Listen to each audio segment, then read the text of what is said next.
Okay, folks. Good afternoon. I'm Rutherford Platt, one of them. My nephew, Rutherford V. Platt, is also here from Gettysburg College. I'm from the University of Massachusetts, Amherst, Emeritus Professor of Geography. We're especially glad to have members of the White family, including Mary White, Gilbert's daughter. There she is over there, and various friends of the family, and Norma Anderson over there she is. Many old friends of Gilbert are here, and we hope we'll have some time after the session for, after the panelists, for anyone to say what they would like briefly, with mics on either side aisle. In 1934, a promising 23-year-old graduate student named Gilbert White was invited by Harlan Barrows, his geography mentor at the University of Chicago and a New Deal brain truster, to serve as the staff officer for the Mississippi Valley Committee of the Executive Office of the President. What began as a short-term commitment stretched into 8 years in Washington for Gilbert, working with a series of New Deal planning agencies and the Bureau of the Budget. His duties included writing background memoranda for President Franklin Roosevelt. And of course, he was in the old executive office building right next to the White House, so he was very close to the center of power at the age of 23 plus. In one of Roosevelt's speeches to Congress in January 1935 on natural resources, the president quoted, without actually attribution, but quoted one of Gilbert's memoranda.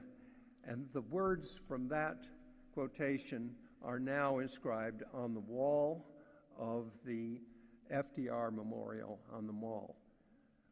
Thanks to Donald Dahman, who brought that to my attention. The words, in part, were, men and nature must work hand in hand. The throwing out of balance of the resources of nature throw out of balance also the lives of men. I'm sure Gilbert would update that if he were able to do so today. But with that early experience in the world of policy formulation, Gilbert devoted his life as a Quaker and a geographer to the better understanding and guidance of human interaction with the natural environment. From his academic bases at Haverford College, the University of Chicago, and the University of Colorado, Gilbert exemplified the ideal of scientist in service to society. And he was relentless in encouraging his colleagues and students to do the same, some of whom are sitting up here in front of you. As one response to that prodding that continues posthumously, the panel collectively submitted a proposed resolution, a new resolution on climate change, which was, I just learned, was adopted by the AAG Council within the last day or two. And it's on the green sheet, which is in the back of the room if you didn't pick one up. There will be a press release about it next week, and the whole idea is to get the word out beyond the geographers themselves. This builds on an earlier climate change resolution of 2006. In the year 2000, President Bill Clinton invited Gilbert back to the White House to receive the National Medal of Science. The medal citation honored Gilbert's major contributions to the study of water systems in developing countries, global environmental change, international cooperation, nuclear winter, geographic education, and the mitigation of natural hazards. The Medal of Science was the capstone of dozens of awards and honorary degrees bestowed on Gilbert over the years. But as the accolades accumulated, Gilbert, ever the Quaker, never betrayed the slightest hint of entitlement or pride, but neither did he pretend that he felt undeserving or embarrassed by the stream of praise. I suspect that in his pragmatic worldview, professional recognition enhanced his ability to advocate for important goals and to mobilize others, and this is really important, to mobilize others to contribute their best efforts to a shared cause. Our panelists today will relate their own perspectives on Gilbert White as sage, mentor, colleague, and friend. I will end up with just one little glimpse of Gilbert, the very humble and humane and humorous, occasionally humorous friend over many years. This is from a handwritten note at the time of near the end of his life, to his family and friends in his precise cursive, urging that his memorial service, quote, "If there be one, be a time for cheerful recollection. It will be needless to lament the departed and too late to reform him." To be explicit, I instruct my executors to arrange that the service be followed by a reception with generous provisions of worldly refreshments, including coffee, ice cream, and apricot or raspberry sherbet, and pastries and chocolates. Gilbert F. White. So we thought about honoring Gilbert's sweet tooth with some worldly refreshments after this session, but the Marriott catering tab was out of this world, so we are not going to do that. But hopefully there'll be some time to mingle after the session ends at about 4:45. We're now going to show about a 10-minute film by Marshall Freck, who is here from Boulder, about Gilbert, including excerpts with some of the panelists who are about to speak to you. So we will show the film and then go directly to our 6 panelists in the order that they're listed in the program. So here we go.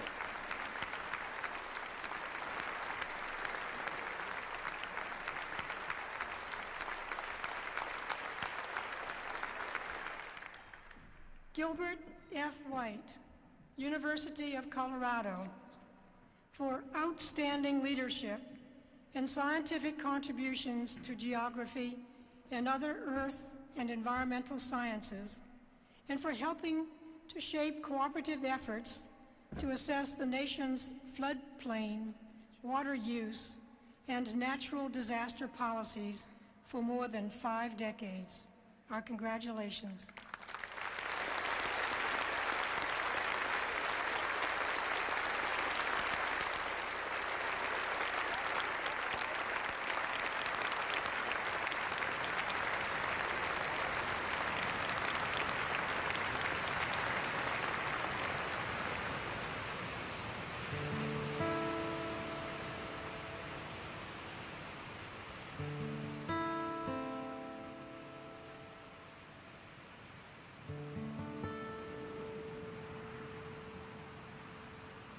I first started getting serious interest in flood problems in 1934.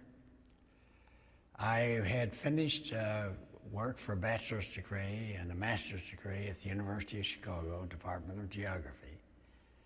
And I was about to start on my doctorate dissertation on floods when my supervising professor said, would I come to Washington and work with him for 8 months on a study of the Mississippi Valley waters, including floods and irrigation. So I went off to Washington for 8 months, and I stayed 8 years. Gilbert was a leader.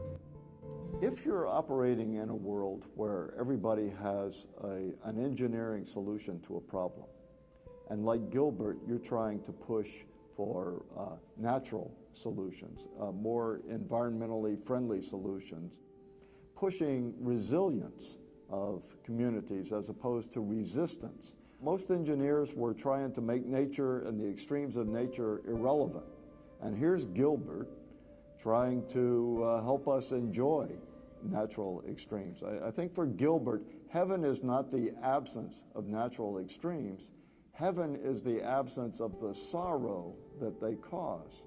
So in a perfect world, the extremes are still there, but we're not killed by them, we're not injured by them, we don't suffer economic loss because we've learned how to be resilient. So here's Gilbert swimming against the tide in this approach to natural hazards. And he achieves it not by throwing himself in front of the train, but by going around and having hundreds of conversations a week, week after week, year after year, and turning things around a person at a time, waiting for those teachable moments where nature shows the folly of building a dam or poorly constructing a levee, and then using those teachable moments to again go out and influence people a little bit. They say that if you want a barge to move and you kick it, you just hurt your foot. But if you lean on it, pretty soon it has to go your way. And Gilbert was good at leaning on that barge. That's what big problems take. I think Gilbert's reputation in the United States is perhaps strongest and most outstanding for the work that he did on floods. And that's what helped to earn him this title of Father of Floodplain Management. I don't really know how he felt about having that title. And I'm not even sure it would be one that he would approve of, because it was not simply a question of floodplain management. It was a question that I would put more as living with floods, recognizing that the task is to make the best use of floodplain land, recognizing that there have always been floods and there will always be floods. And of course, with climate change, they may well get worse or more frequent.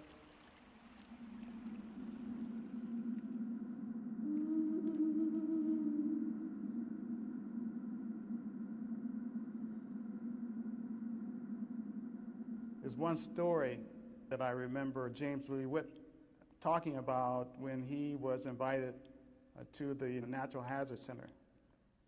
He was standing before the podium, and he looked out and he saw Gilbert there, and he said to Gilbert and the audience, of course, that it took him years to be invited to the Hazards Center, and he was very grateful for that. And so this is a type of reception that Gilbert got, even though he was a very outspoken individual, in a quiet way, in drawing the attention of relevant policymakers to the need for making hazards salient in terms of their political agendas. They felt somewhat uncomfortable with that, but they also respected that too, because it came from this very charismatic figure who seemed gentle, but in many respects was not. And he had this incredible tenacity to not give up on ideas that he strongly believed in. Even in those situations where there was some risk for him. About a dozen years ago, when the conference was in Denver, 4 of us were sitting at lunch, and somehow the topic of World War II came up, and Gilbert told the group, the small group, what he'd done during the war and how he had been in Marseille working for the American Friends Committee, distributing food during the Vichy occupation of France in World War II, and that he had ultimately been arrested and was under house arrest in Germany. So I'm Jewish, and I know that a large number of the people who are being helped by the food distribution that the American Friends Committee had done out of Marseille had benefited Jewish refugees from the Nazis and the Vichy government and saved them from starvation and probably certain death. I was interned in Germany, finally came back, and then I headed up work relief for India and China, and altogether put in 4 years as a conscientious objector. Well, after World War II, Gilbert returned to the United States, and in 1946, he was offered the position of president of Haverford College. He accepted the position and became the youngest college president in the United States at the time at age 39. He stayed at Haverford until 1955, when he returned to his true passion, which was geographic research and teaching. He went back to the University of Chicago, where he became chair of the geography department at Chicago, where he stayed until 1969. Those years and the early 70s seemed to be his most productive time. He was involved in many, many different policy forums in Washington, D.C. He was involved in designing the National Flood Insurance Program. He was also president of the American Association of Geographers. I believe it was at this time that he was head of the American Defense Service Committee, and that only scratches the surface. As president of the Association of American Geographers, Gilbert White wanted his tenure to stress international issues, and I think that's why he was in Washington, D.C. He was very interested in international cooperation for water sources.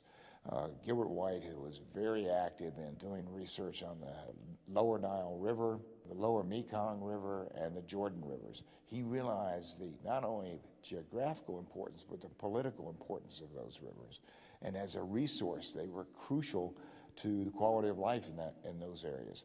He was really the first one to talk about that, I think, in the United States, and the important role we could play in it internationally. This must have also been a troubling time for him because the war in Vietnam was escalating. And in fact, it was because of the war and what he felt was the University of Chicago's complicitness in that war that he left the University of Chicago in 1969 and came to the University of Colorado and became the director of the Institute of Behavioral Science. Early on at the Institute, he got a major grant from the National Science Foundation to conduct the first assessment of natural hazards in the United States. And out of that assessment came the Natural Hazards Information Center.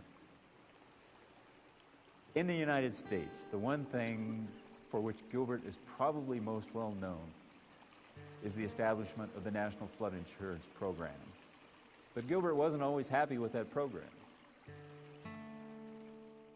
I was chair of the special committee that was set up by the Bureau of the Budget and that wrote the report on the idea of having national flood insurance.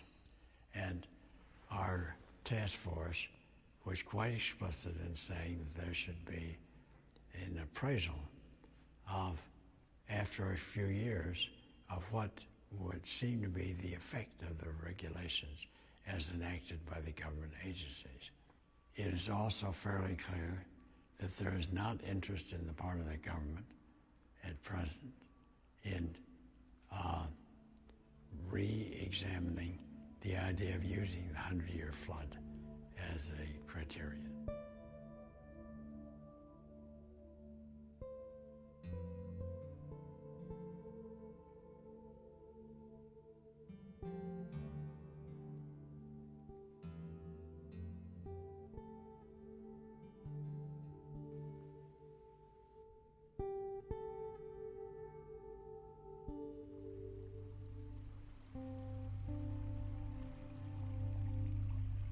One of the important messages that Gilbert left with us is to carry on, because the challenges that he identified are more serious today than they've ever been, and the crisis that humanity is facing in relation to the environment is coming to a crescendo, and we really need to understand that and carry on in the spirit of Gilbert White.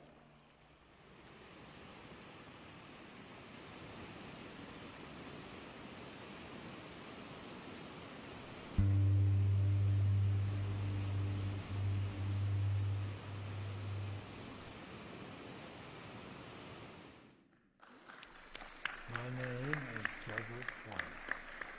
I'm a geographer.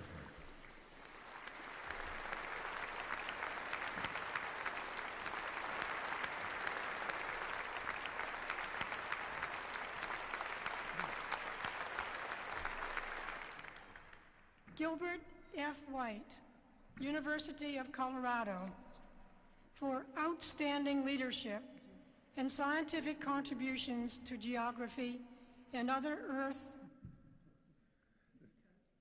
The wonders of technology. Actually, I wouldn't mind seeing it again, but we're a little short of time.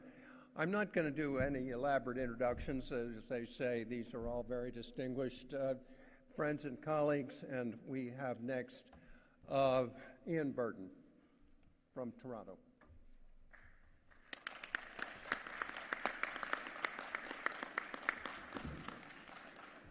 Thank you very much. I first of all want to say or repeat or reformulate the language a little bit of two things that I think Gilbert might be saying today. There is no such thing as a natural disaster. And secondly, we need not only to look at disaster risk reduction, but also at disaster risk creation. Both those ideas are widely accepted now in the academic and specialist communities. But alas, the media and the political process still thinks and talks as though these disasters were entirely natural, caused by forces external to man, people, and that it's sufficient to pay attention to disaster risk reduction and not be examining the processes, the decisions, the systemic events that are in fact increasing and creating risk faster than our well-intentioned efforts to reduce them. It is with a little trepidation and much pleasure and gratitude that I am here today to join in this celebration of Gilbert's life and legacy. I'll refer to one legacy first. Among the many is the fact that 3 generations of students, some of his own students, their students, and the students' students, have participated in and contributed to the work of the IPCC, the Intergovernmental Panel on Climate Change. Some of those geographers collectively received and participated in the award of the Nobel Prize for Peace in 2007, shared with Al Gore. This is the Gilbert legacy through his students and is quite fitting since Gilbert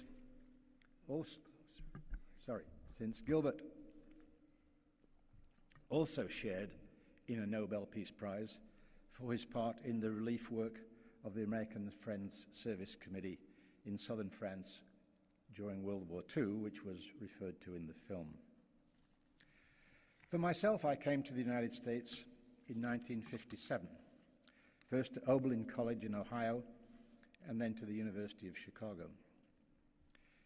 At Oberlin, a research associate in the Department of Geography and Geology asked me about my plans, and I expressed interest in doing a PhD. "What do you want to work on?" she asked.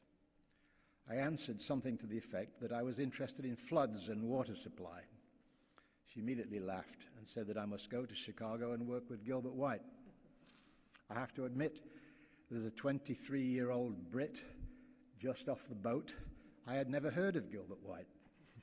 But I quickly found out enough to realize that I should apply for admission to the PhD program, which I did and was admitted, and with the help of Norton Ginsberg, who hired me to work as a research assistant on his Atlas of Economic Development.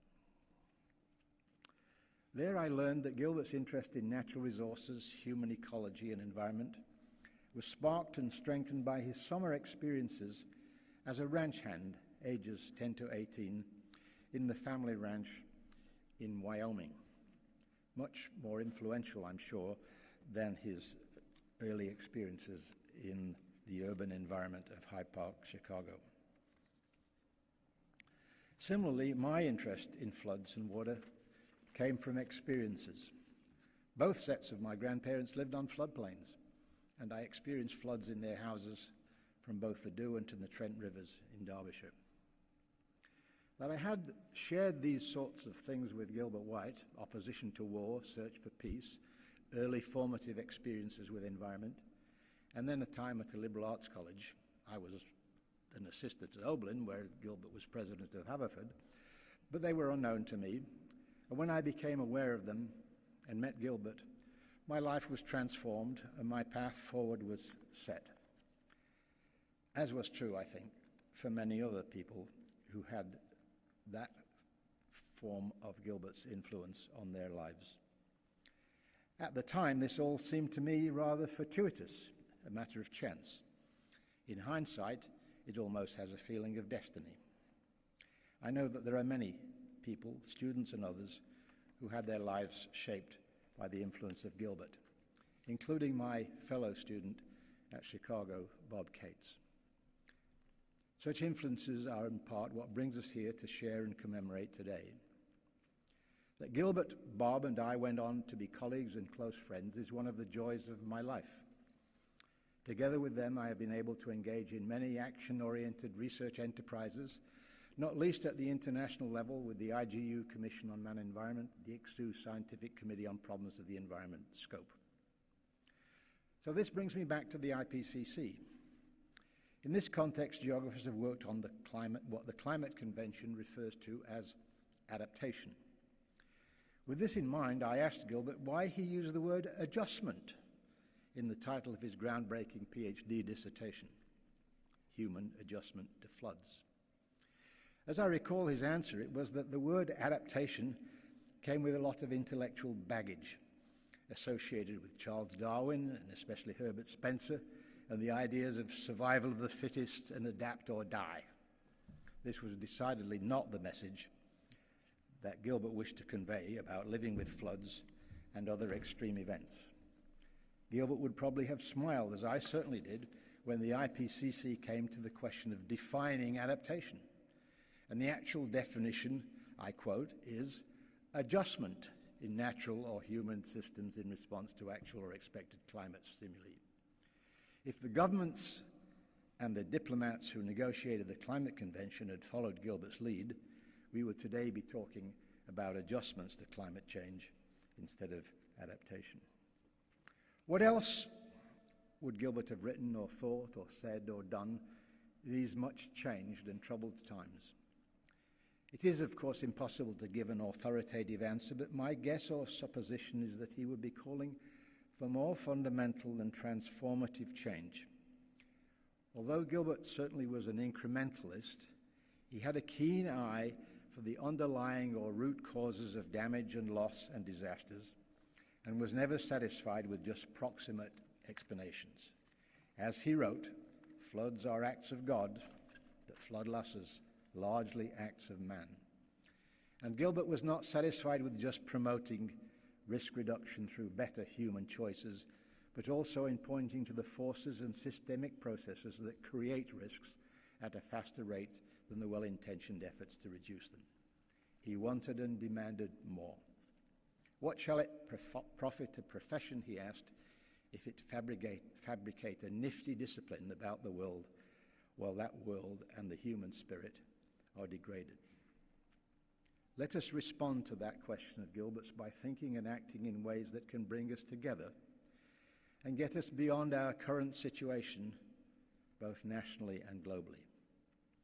I wish that my friend and colleague Bob Cates could be here with us to join today with us in body, as he certainly is in spirit.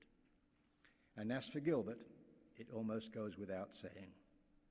We will do our best to follow your example, work more effectively towards your hopes, goals, and expectations. Thank you very much.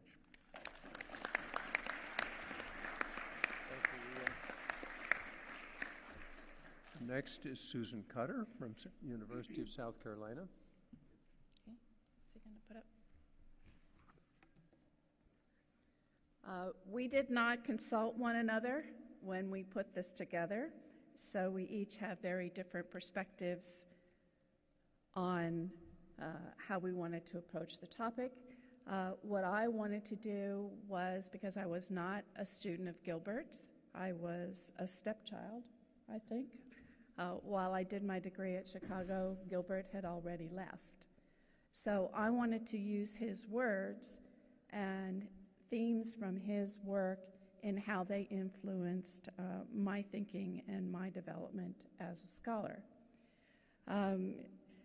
Gilbert, as we've heard already, looked at international cooperation in science as one way of building the bridges to peace, and his work on the lower Mekong River planning began in 1957. Unbeknownst to me at the time, my first foray into geography as an undergraduate was working with a man at Cal State Hayward, William L. Thomas, Jr., and he had a project on the defoliation campaign in Southeast Asia, and my job was to take the flight lines and trace them on air photos, and miraculously they stopped at the Cambodian border. And so my foray in understanding Gilbert's contribution in retrospect was being in the Bay Area in the late 1960s, early 70s, and becoming engaged in a project that involved toxics, but also involved potential disruptions and war. Another theme of Gilbert's that's influenced my career is the intersection of human and natural systems. While we are all geographers, we have different levels of training and understanding of both those physical systems, which I got as an undergraduate. And then going to Chicago, of course, the legacy of Gilbert and natural hazards research was there, but I ended up working with a very well-known geographer, Brian Barry. And so my understanding of the geographical field was conditioned by a spatial analytic approach and an interest in questions related to inequality, because at that time, Barry was working on a project for the US EPA on the social burdens of environmental pollution, which looked at the differential burdens in cities in America to different forms of pollution, very much a hazards framing. And in fact, in talking with Brian, Gilbert was a mentor to Brian when he was a junior faculty member at Chicago. And so my interest in merging the pollution with the toxics led to thinking about technological systems. And these technological systems led to an interest that was fostered by my time at Rutgers University with my colleague Ken Mitchell. Ken had already carved out the natural hazards space, so I had to find a different way of looking at hazards, and that led to thinking about technological hazards and understanding these interdependencies that are not only physical systems, but also the infrastructure systems as well. Whoops. We can go back. Okay.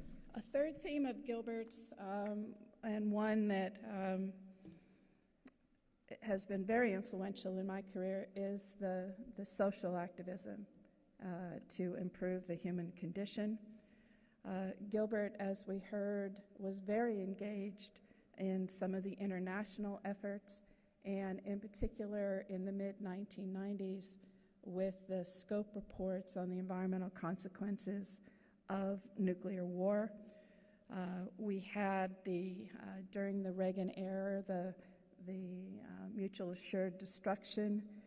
We see during this time as well, Gilbert had undertaken to become the executive editor of a magazine called Environment with the subtitle Policy Perspectives. And he was a long time advocate, anti-nuclear social activist advocate, and used the forum of Environment magazine to help frame and understand the policy perspectives in Washington and to get the word out. Gilbert's student Bob Cates took over at Gilbert's insistence as the executive editor of Environment, and I was fortunate enough to take over from Bob Cates when he stepped down.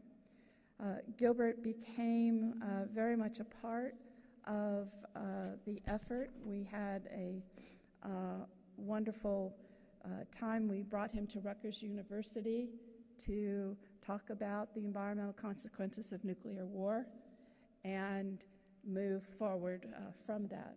Ruud is giving me I'm running out of time. The two more things. One, the professional responsibility. Gilbert was AAG president. He was very helpful to me when I was AAG president in trying to get geography back into Ivy League institutions. And he was also very helpful in getting us to think about getting the AAG to be more active, as you can see from this particular quote. And in fact, right after 9/11, the AAG undertook a project looking at the geographical dimensions of terrorism in response to that. But the most significant thing that Gilbert taught me was to make it personal and to mentor the next generation. You can see the personal from his handwritten letters that all of us get. The handwritten letters tell you when you did good deeds and told you when you did less good deeds. And we all have these handwritten letters. And the photograph on the bottom is the 12 students that I brought to Boulder that year. And the 3 people who our computers are named after. And of course, Gilbert is the server in our web of computers. And so one of the things that the next generation has to understand is the computer that they're working on. Who is Burton? Who is Rubin? Who is Anderson? And they all know Gilbert because Gilbert is the server that keeps them all running smoothly. Thank you very much.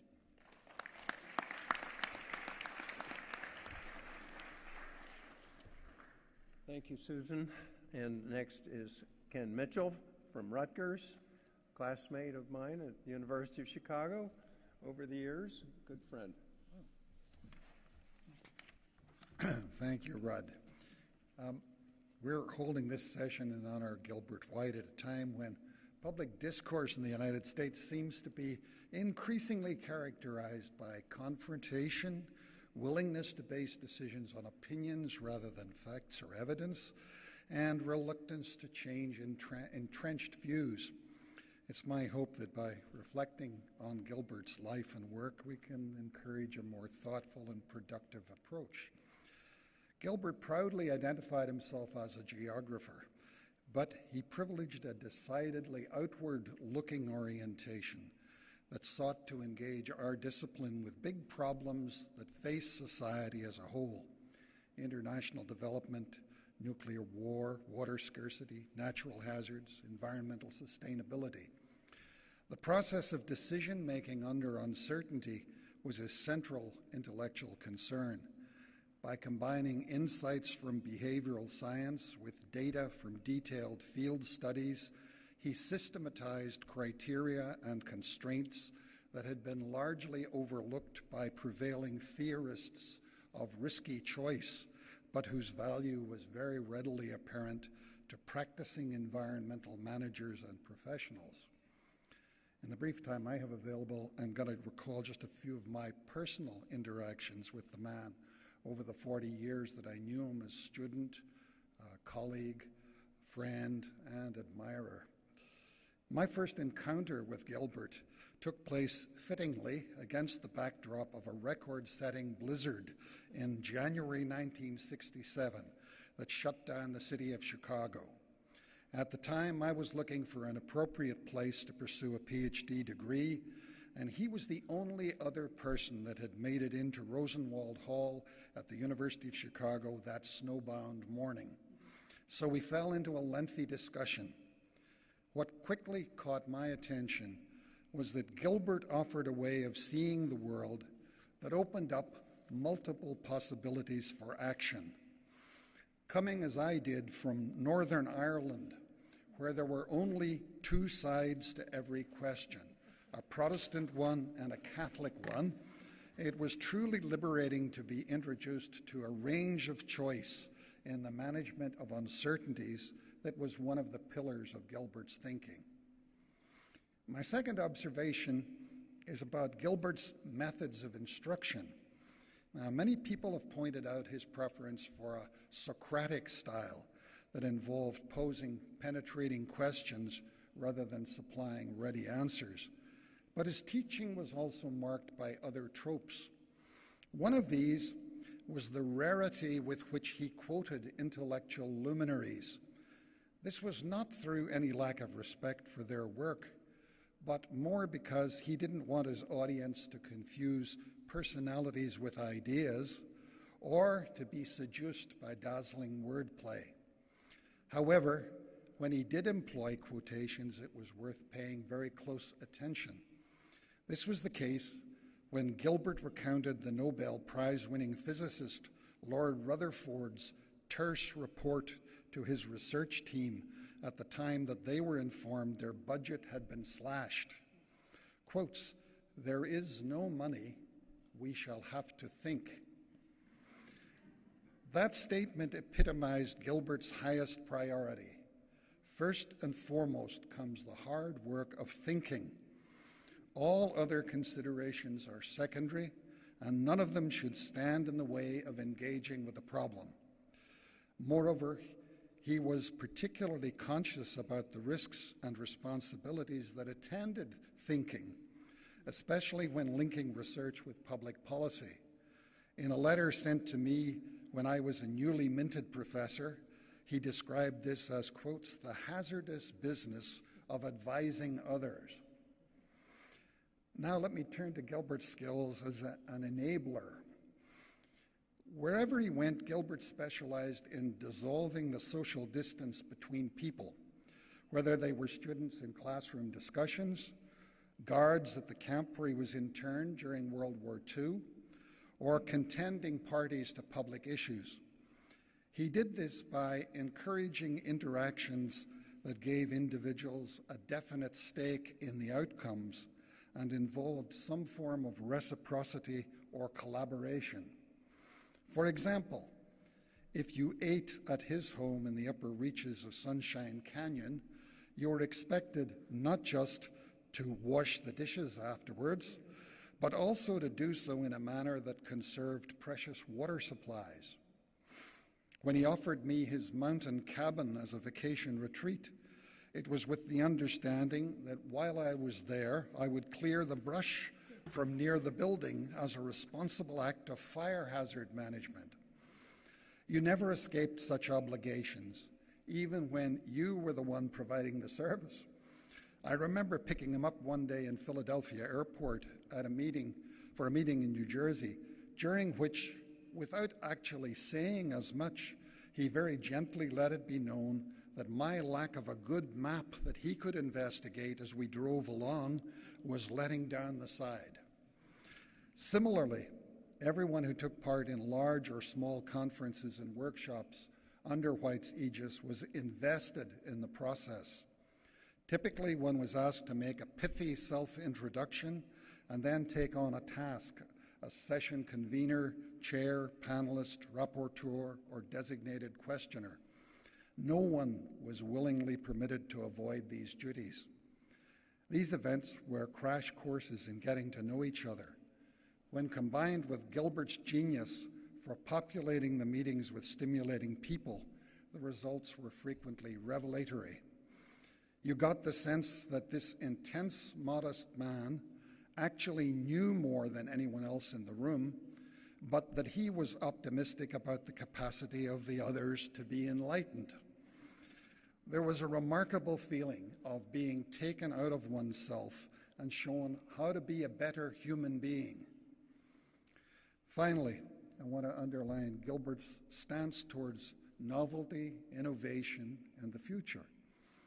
He was very comfortable with the notion that we live in a non-deterministic world to which humans adapt even as they also change it. For him, this was an emergent process that had few expectations that human institutions needed to be permanent. Rather, he saw them as having shelf lives with end dates that should be kept under review via periodic assessments and be subject to retirement when they had served their purpose. In other words, he was not mired in fealty to the past. The final words of the last letter that I received from him when he was already almost 90 might stand as an epitaph as well as a guideline for comporting ourselves in a world that continues to demonstrate enormous capacity for shaking up taken for granted knowledge and preconceptions. Quote, "I am always on the lookout for new perspectives," end quotes. Thank you.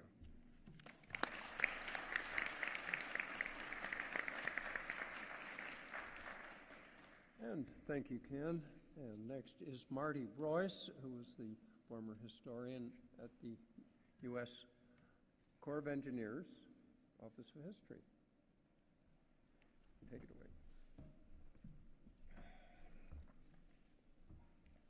Thank you very much, Ruud. One reason why Ruud invited me to join this panel is because he thought, quite correctly of course, that the panel needed a historian, someone to supply the dimension of time to the dimension of space that is the geographer's domain. In that vein, I want to discuss Gilbert's historical importance. This will be a short explanation. I begin it only as far back as the Middle Ages. Centuries ago, most people, regardless of where they lived, thought of floods as acts of God intended to punish humans for their evil deeds. Fervent prayer was the only answer, and divine forgiveness the ultimate solution. Meanwhile, communities built and tried to restore the villages and landscapes they had depended upon before the floods came. That remained the usual response to flooding until the 19th century, when people continued to restore after disasters hit, but perhaps lost some of their religious fervor. With technological and scientific help, they thought flood prevention was possible, and flood prevention became the mantra of the time. Also, after an 1886 earthquake in the city, the Charleston Chamber of Commerce insisted that this was a natural disaster, not one caused by God or humans, thus giving the world a new and appealing mantra to describe earthquakes, floods, and every other conceivable disaster.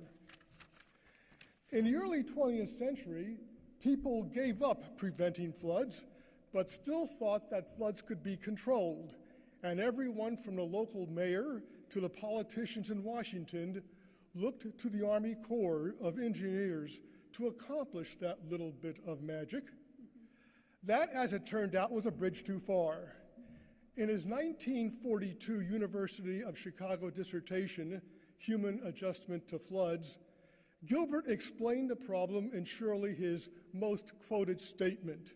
It's on page 2 if you want to look it up. Floods are acts of God, but flood losses are largely acts of man. When I interviewed Gilbert in 1985, he elaborated the point. The dissertation suggested a simple but fundamental concept that for any mode of resources management, finding the optimal use of a resource theoretically involves canvassing the whole range of alternatives that are open to society, and then trying to estimate what the consequences would be, both favorable and unfavorable, of undertaking any one of these alternatives or a combination of them, unquote. White wasn't the only one to think in these terms, but his argument amplified and spread across the country and eventually around the world, convinced many that the only thing that can be expected from the manipulation of water through structural and operational solutions was flood reduction, and that term stays very much with us. It is a term that possibly would not have impressed a 14th century peasant, but it smacks of a realism that embraces natural as well as human needs. I personally think that the fact that Gilbert was a geographer and not an economist or engineer with generally established points of view encouraged others to put more trust in him and his message than perhaps people would in other professionals. Certainly his argument sounds better than the victory chant of a senior officer in the Corps of Engineers who, speaking of Mississippi flood control, boasted, "We harnessed it, straightened it, regularized it, shackled it." In 1955, after 9 years as president of Haverford College, Gilbert and his wife Anne thought it was time to move on. A year or so earlier, so Gilbert told me, a house guest, Margaret Mead, had told Gilbert that he was on a, quote, one-way street. You'll never get out of educational administration. They never do. Now, in 1955, Gilbert took up Mead's challenge and became determined to do just that. Fortunately, the University of Chicago had an opening, and Gilbert returned to Chicago, where he became head of the geography department, presumably low enough in the pecking order to satisfy him. In any case, it was a fortuitous decision, both for Gilbert and more generally for the geography community. So thank you, Margaret Mead. Gilbert impresses me as a who, what, when, where, why, and how kind of guy, albeit with certainly a light sense of humor. He once told my wife and me that on the first day of his geography grad seminar, he would ask his students, one, what were the important issues being studied in geography? And two, who was doing the significant work? I just can't conceive of a graduate student trying to answer that, particularly in the first week of the school year. But anyway, other panelists are better situated than I am to evaluate Gilbert's memory.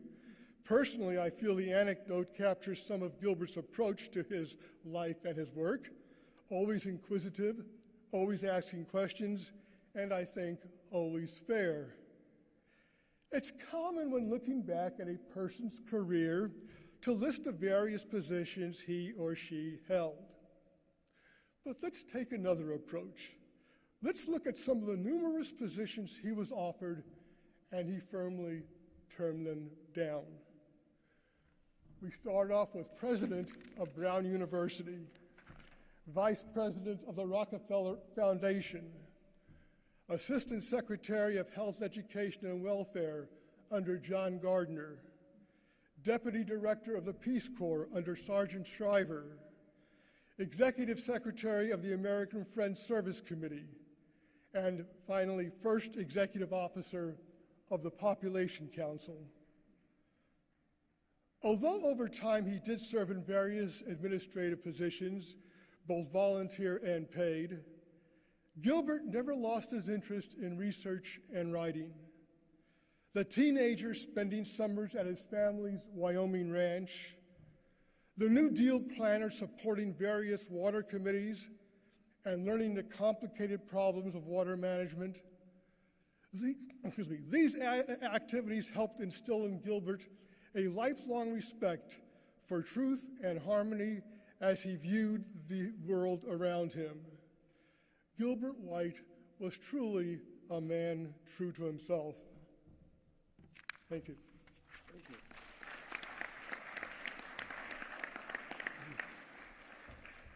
I'm going to interject that we have a guest with us who translated Gilbert's 1942 dissertation into Chinese. And if you would, yes, pronounce your name. Ms. Li. She's visiting from Beijing by way of UC Santa Barbara, right?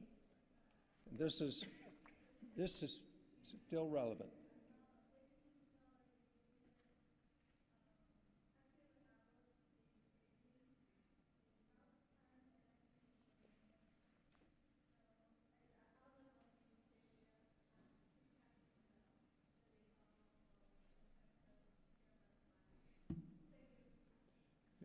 Welcome. So that's by way of saying this document still makes a difference around the world. Said to be the most influential PhD in geography ever written, other than ours, of course.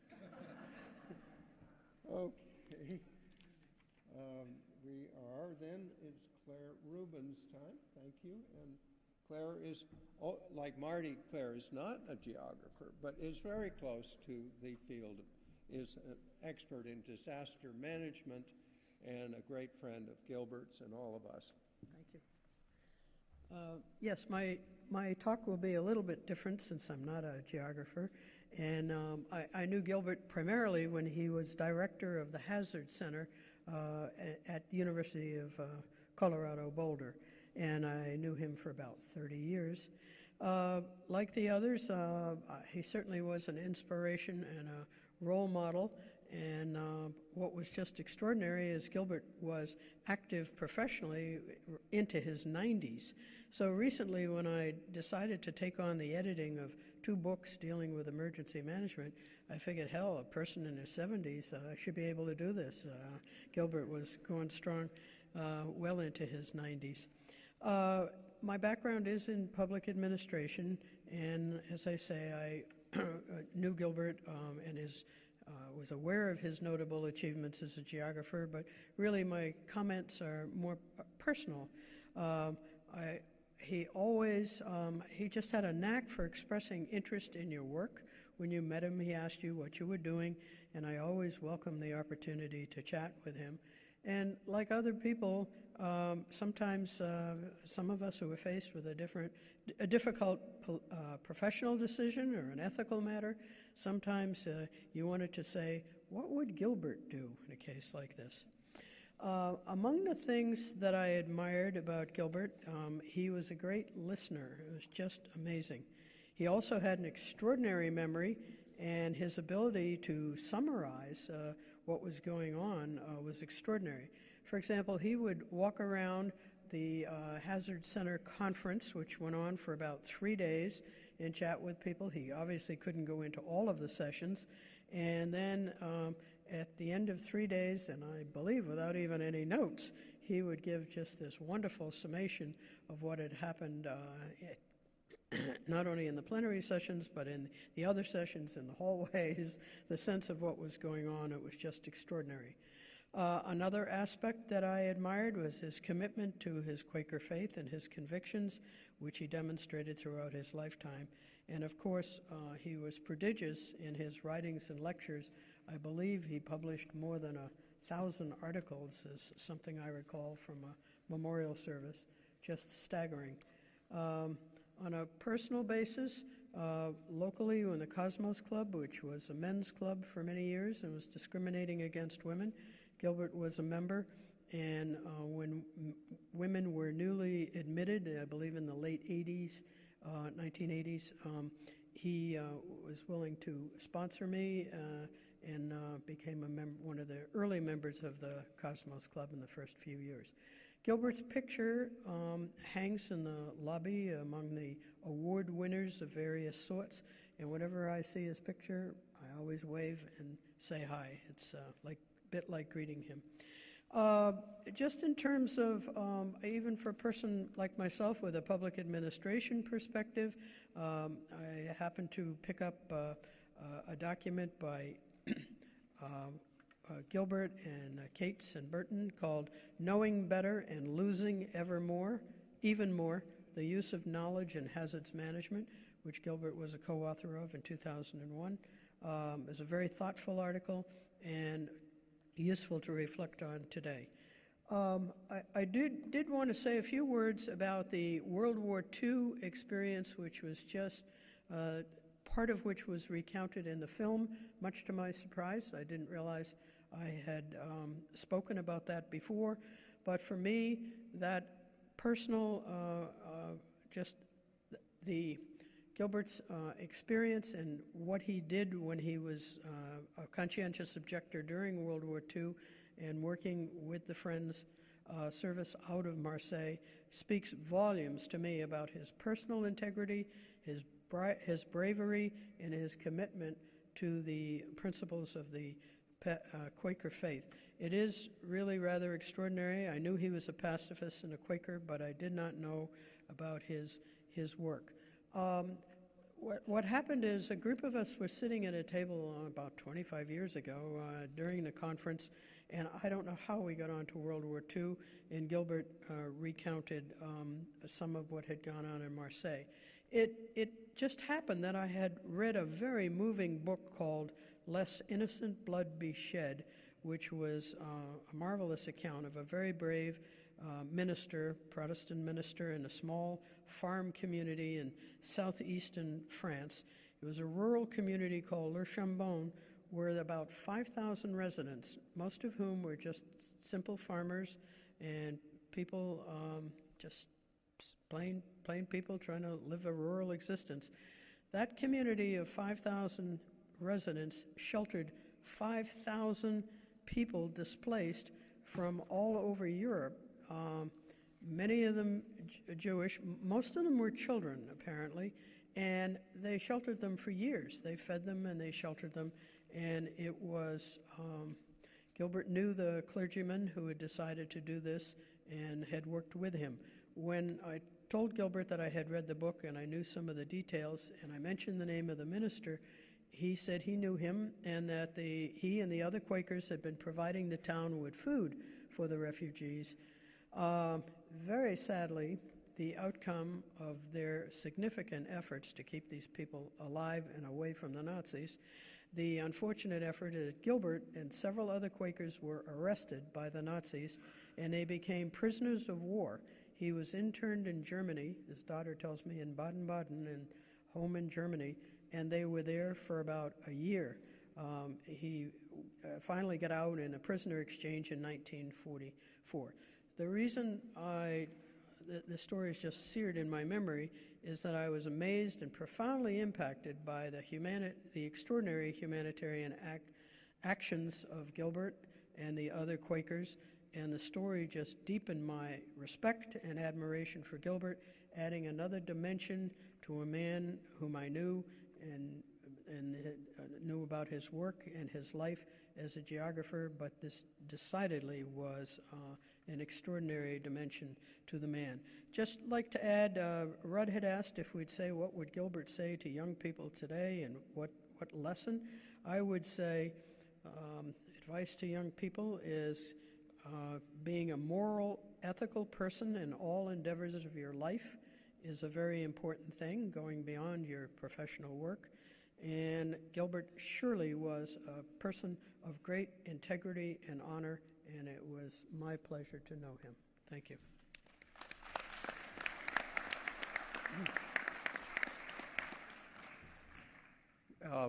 Thank you, Claire. I can't help but mention a small anecdote that occurred during the previous Midwest floods.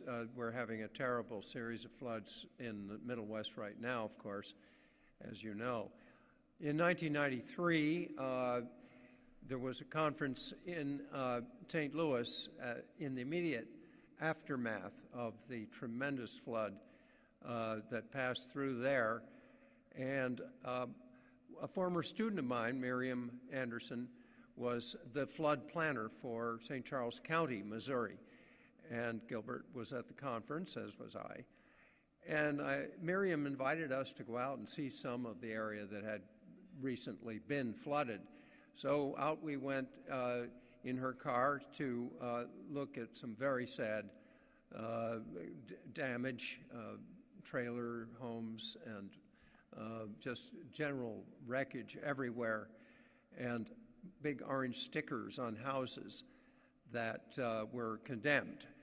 And we were all wearing our conference clothes, and Miriam said, I think we'd better get out of here because these people will think we're official and that we're preventing them from living in their homes, and they may start shooting. And so I turned to Gilbert and I said, well, it would certainly be an honor to be gunned down in the Mississippi River floodplain with the father of floodplain management.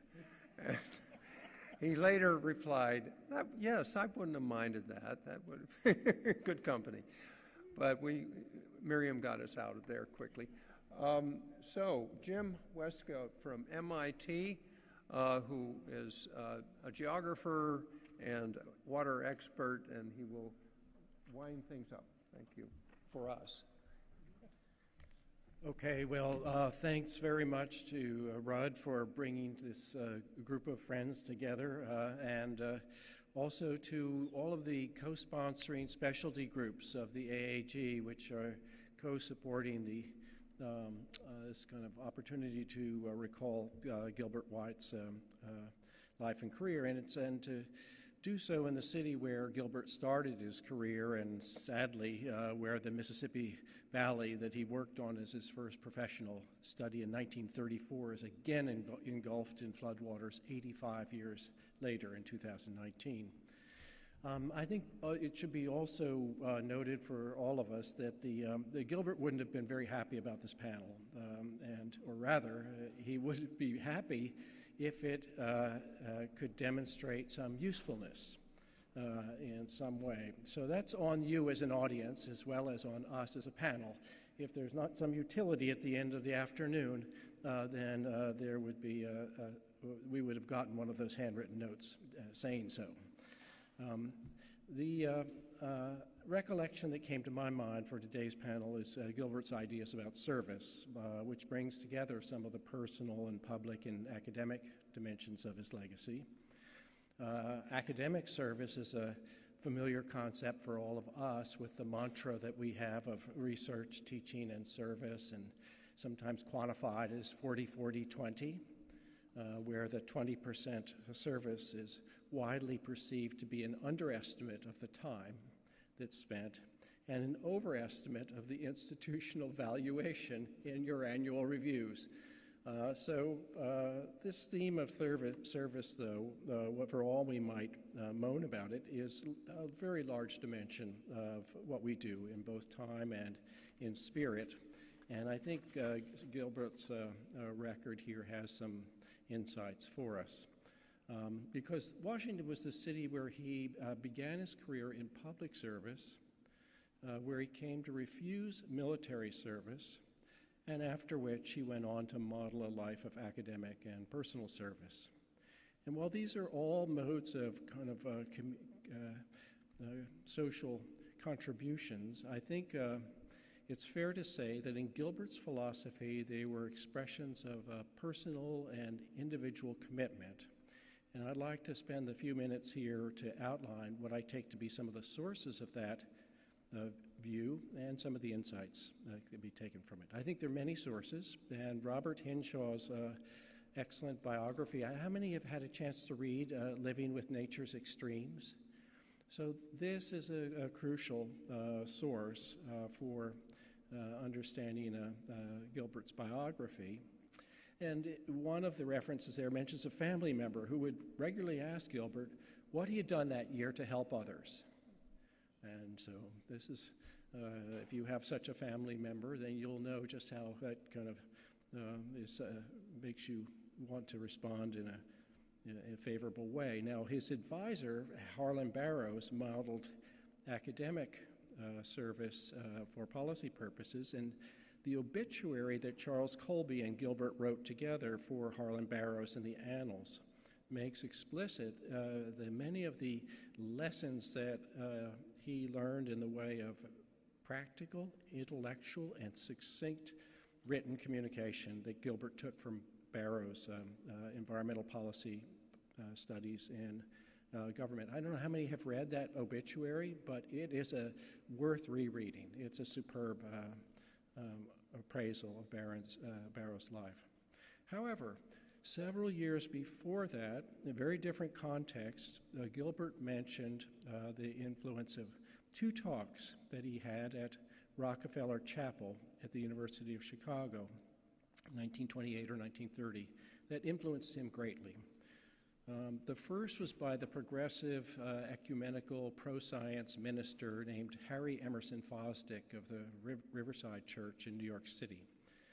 And Fosdick had written a book titled The Meaning of Service, published by the YMCA's in 1920.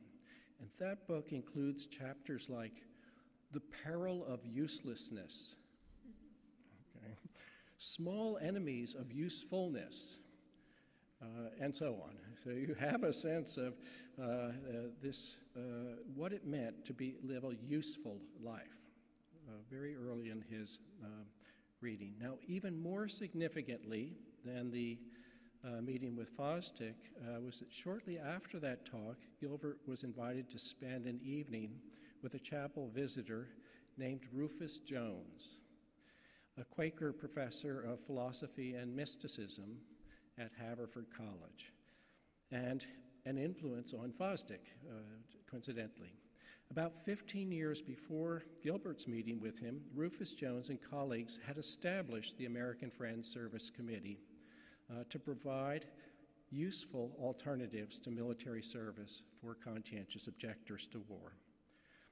That is, now Jones was, if you think about this combination, a mystic who co-founds an activist pacifist organization.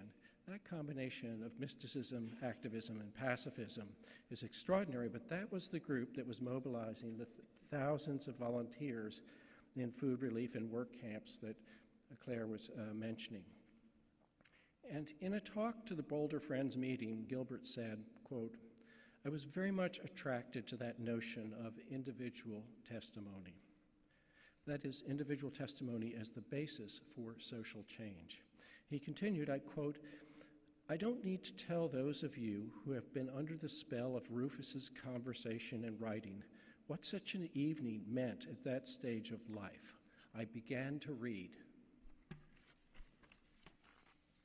In addition to reading Rufus Jones' many books and Fosdick's Meaning of Service, both of those speakers had recommended to Gilbert that he read William James' Varieties of Religious Experience, and also James's essays on the moral equivalent of war, published in 1906, which argued for organized programs of national service, later to be manifested in groups like AFSC and CCC, Peace Corps, and so on.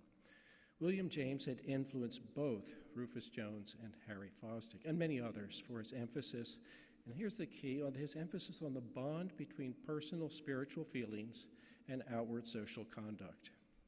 And additionally, for William James, these religious experiences are subject to close and even scientific observation and evaluation. It's a combination of personal commitment, social conduct, and scientific evaluation. You start to see a suite of relationships that manifest themselves in Gilbert's life as well. After 8 years of public service in D.C., when the U.S. entered World War II, Gilbert applied to do relief work with the American Friends Service Committee, and it was Rufus Jones that encouraged and helped him secure that appointment. Gilbert later became chairman of AFSC in 1963, and he later also came to have deep reservations about its shift away from the individual spiritual basis of service and work camps in the 1990s, but that's the leap ahead. In between, in my last kind of note of recollection, when Gilbert was president of Haverford College in the late 1940s and early 50s, and he overlapped there for 1 year with Rufus Jones, the last year of his life, he commissioned a psychological study of student experience in volunteer work camps in Europe and the US in 1949. And while preparing for this panel, I remembered that Gilbert had told me and many others about this study, authored by Henry Rieken, entitled The Volunteer Work Camp, a Psychological Evaluation. And he mentioned some of the important findings from that study and encouraged us to think about it. And Rieken went on to a very distinguished career. It was his doctoral dissertation that was this evaluation as a Harvard psychologist. But while Gilbert mentioned this study on volunteer work camps, published in 1952, it was only for this panel that I actually read it. So here it is.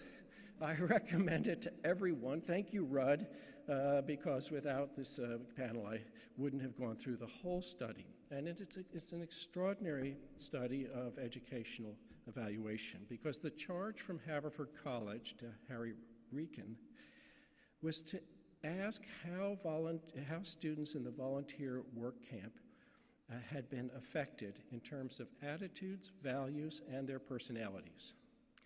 And the specific values to be studied, the charge to the researchers were, we want you to assess how students before, during, and after the work camp experience had changed in terms of their social tolerance, their views of democracy, their sense of collaborative work in the camp, their level of their social concerns, and their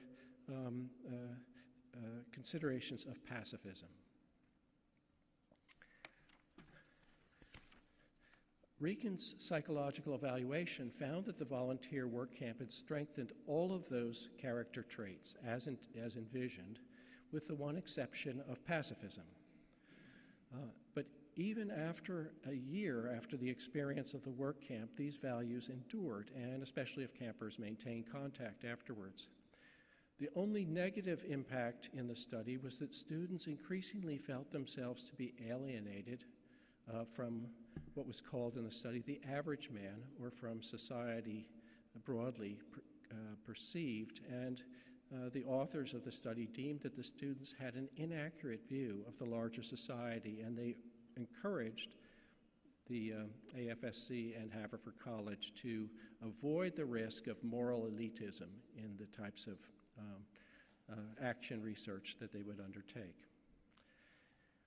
In this current time of emphasis on learning outcomes, this was a study of the effects of service learning on values and character development, not your ordinary learning outcome objectives, but super important.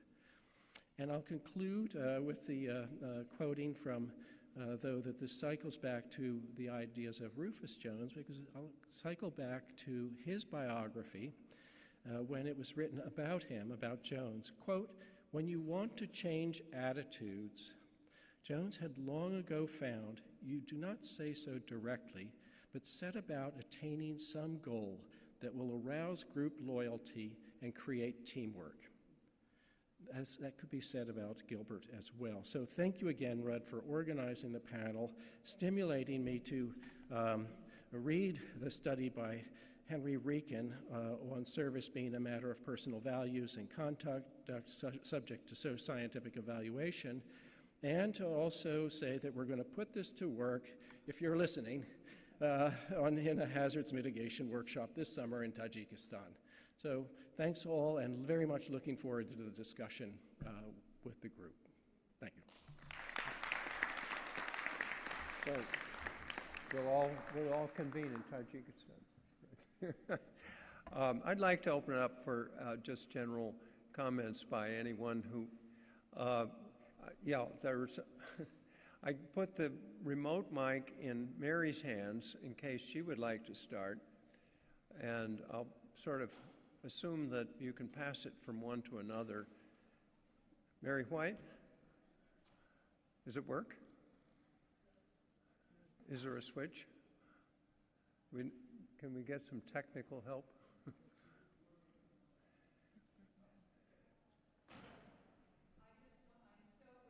To all of you, and to Ruud, and to everybody on the panel, and to the sponsors. And I just wanted the family group to stand up, including Claudia, who audited a class at the University of Chicago in 1964, but is a glass colleague of mine. So could everybody stand up? My cousin Rosemary and Gilbert's grandchildren, Lydia and Gilbert, and Lydia's husband, Giovanni. So we're just so grateful, and we look forward to hearing your stories. Thank you. My name's Kingsley Haynes. I have a different dimension for Gil that I think maybe ought to be spoken about. You've made a lot of comments about work in the Midwest, work elsewhere, but he was very, very important in some work that we were doing on the Nile. And immediately after the '74 war, the Ford Foundation was involved in the Nile and the Upper Nile region, and the primary advisor on that program was Gilbert White. Not somebody I knew the name before, but all of a sudden he was my supervisor, so to speak, from the Ford Foundation hired him. One of the things that was very important there was integrating different views of the system, and views particularly in the Upper Nile that's fallen apart since then, but was very, very important. That's when I met Ian, that's when I met Conway, who eventually became president of Rockefeller Foundation. And these guys were kind of put on my back as the guy on the ground and provided advice and direction of where we ought to go. But what's important is the fact that Gilbert really was really energetic in that period. I can remember going into a 7th-floor building, and one day we rode up on the elevator and got stuck about 3/4 of the way out. For the next 5 weeks, we walked the 7 floors, as he liked to do. The point being that he was very, very important. He directed a system, and it's something that has not come up in this discussion, and that's why I wanted to kind of drop it into the group. The second thing is that when he went to work for the federal government, one of the people that he went to work for in the feds was somebody by the name of Abel Woolman. And his son, Reds Woolman, and Gil White were the key people that kept the foundation that was supported RFF up and running.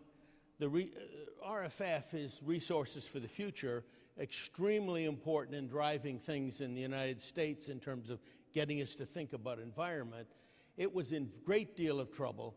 Gilbert White and Reds Woolman went to the foundation and got funding for them that really kept them alive for a critical period of time. And they exist today because of the efforts and time and energy put in by Gil White.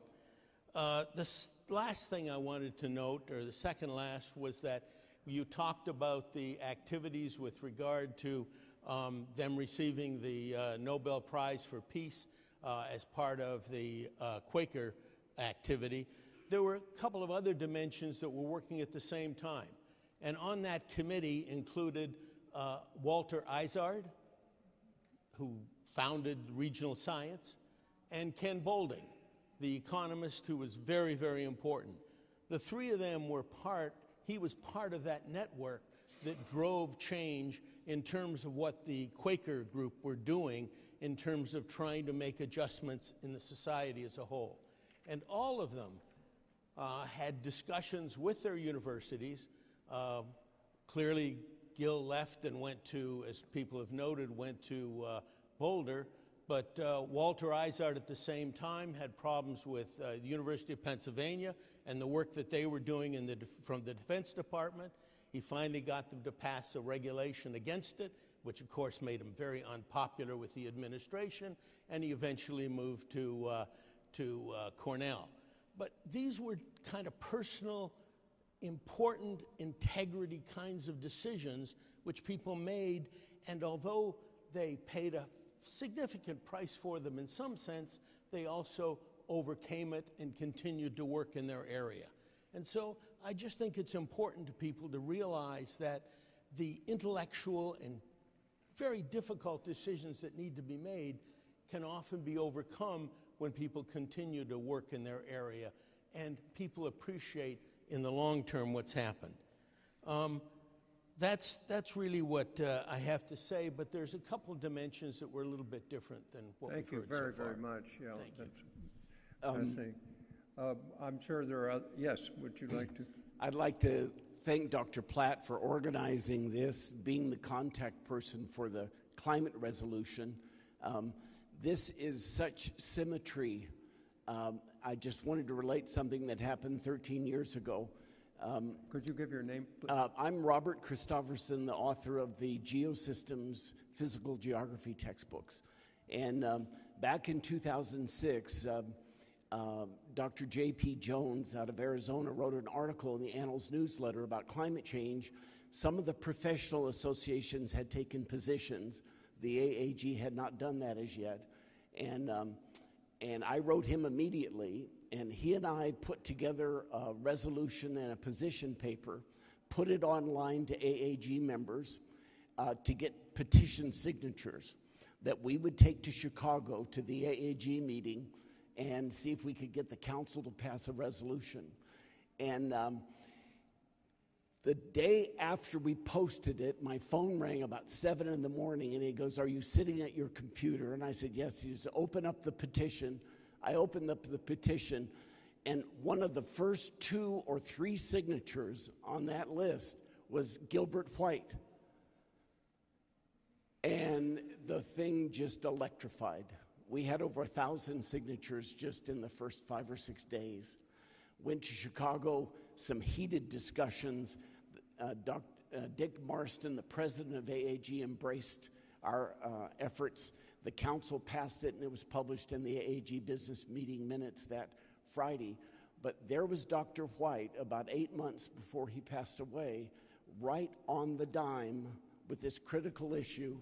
And AAG was one of the earliest associations that took a position. So the fact that this is on the table back there on this day, knowing his role in the first resolution, unbelievable. You. Yeah. Thank you, Dr. Platt. I do want to call attention to the last paragraph of the resolution, which is purely Gilbert White driven. If this resolution is adopted in full or in part, the AAG will publicize it to government leaders, to other scientific bodies, and to the general public through a press release and other available means.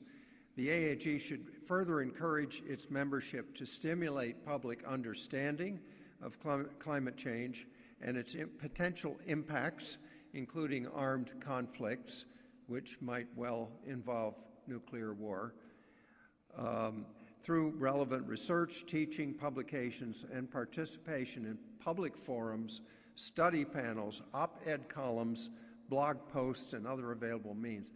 We want to push, to keep pushing the membership of the AAG. I'm sorry there are not more of the younger geographers here, because this profession needs to be heard from. This is a really critical time. And who would like to add a few words? Yes, sir. If you can pass the microphone over wherever it is. Who has the mic? Okay. Thank you. We'll be wrapping up in about 5 minutes. Well, I'm Ben Wisner. Oh, Ben Wisner. Hi. Welcome. And at 75 years old, maybe I'm. Oops, a little closer. At 75, I'm maybe one of the one of the younger geographers here, but nevertheless, I have to say I was also an AFSC volunteer, a conscientious objector. This was to do with the Vietnam War, and lived in a Tanzanian village for 2 years, and I corresponded with Gilbert at the time. Well, shortly after that, in the early 70s, and he was very supportive, and we exchanged reminiscences about our relative experiences. I had a much easier time than he did. But I also want to say, apropos the gentleman's reference to Gilbert's work with Ford on the Nile, he was very international and in fact did work as well on the Mekong, and in particular was involved in a study with a professor of public health called David Bradley from London School of Hygiene and Tropical Medicine on rural water supply in East Africa. And it was called Drawers of Water, and then it was, and in fact, that team actually chose the village I had been living in as one of the case villages. So there are a number of kind of wheels within wheels, and I didn't have the intimate relationship with Gilbert that the panelists did, but I nevertheless carry away a great inspiration from him. Thank you. Thank you, Ben. Dave Conrad, a veteran of the National Wildlife Federation, and today Mary Inderfirth and I are attending. Both of us are working with the Association of State Floodplain Managers, and I just wanted to say, yet another progeny of Gilbert White is an organization now with 19,000 floodplain manager members from across the country, 10,000 who are certified as floodplain managers, something that didn't even exist 40 years ago. But one thing that really jumped out at both Mary and I from the panel was this question of what would Gilbert say when we confront the next problem in floodplain management. And I just want to say that is so alive in our organization. We hear that all the time. Whatever the next problem is in water and water management, we all kind of, at some point, turn and focus on, well, what would Gilbert say about this? So it continues. Thank you. Thank you. By the way, Bill Hook is sitting up here. You've already heard from him on the film. I can leave this with crumbs. I chose to come because Mary referred to me. I audited a class with Gilbert in the University of Chicago, and I wanted to contribute something he said just as part of his class. We were collecting a list of characteristics. The title of the class was Conservation of Natural Resources. And adding to the list, he put the characteristics beauty and irreplaceability. And that seemed like a fascinating... Could you say that again? Beauty and irreplaceability were characteristics to note when you were putting together your evaluation. And that stayed with me since the 60s, and that was why I was glad to learn about this panel, and I will spare you my attempt to make my life have any particular connection beyond that. I was a research biologist. But that was so important to me to know that this was part of perhaps what the final panelist was commenting on, the depth of the person. Thank you. Maybe one last comment. Norma, do you have any interest in? Thank you. Thank you very much. I'm Norma Anderson, and... Hold it close to your mouth. Oh, just like this? Okay. That's better. I'm Norma Anderson. I'm Bill Anderson's widow. And Bill thought tremendously, so highly of Gilbert.